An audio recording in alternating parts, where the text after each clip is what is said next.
Good evening, everyone. Local law enforcement agencies announced another big drug bust. That's what they're calling this. 7 people were arrested, but police say this just might show how big the drug problem really is in Western New York.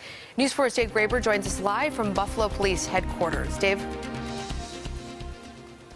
And attention all directed at attacking Western New York's growing heroin epidemic. Police announced yet another, as you mentioned, big bust. In fact, it's the 3rd bust of its size to be publicized by local law enforcement in just about the past month. Now, earlier today, Buffalo Police Commissioner Daniel Durenda, together with members of the county law enforcement as well as Erie's DA and Mayor Byron Brown, announced that raid, which took place last week. The investigation began in early February, and for the past few months, Durenda said officers have been making undercover buys from what they described as very active street-level dealers.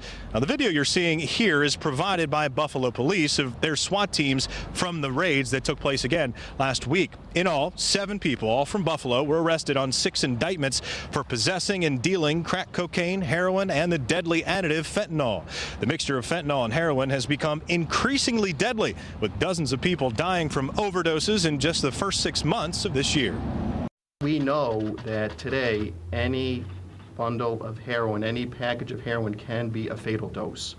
And so there's no dealer too small to target. There were some renewed efforts, some more enforcement from lower level to higher level dealers. Well, we're going after the big dealers, we're going after the street level dealers. They're dealing in heroin and fentanyl. And as I said, it seems like we're getting to death every day, overdose death in the city.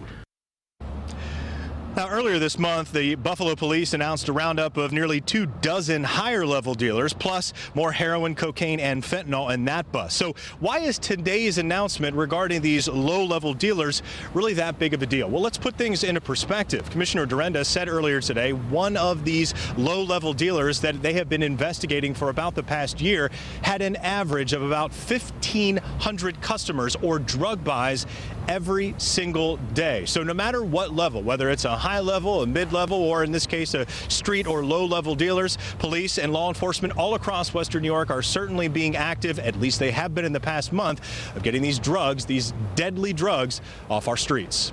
Reporting live downtown, Dave GREBER, News 4 at 5:30.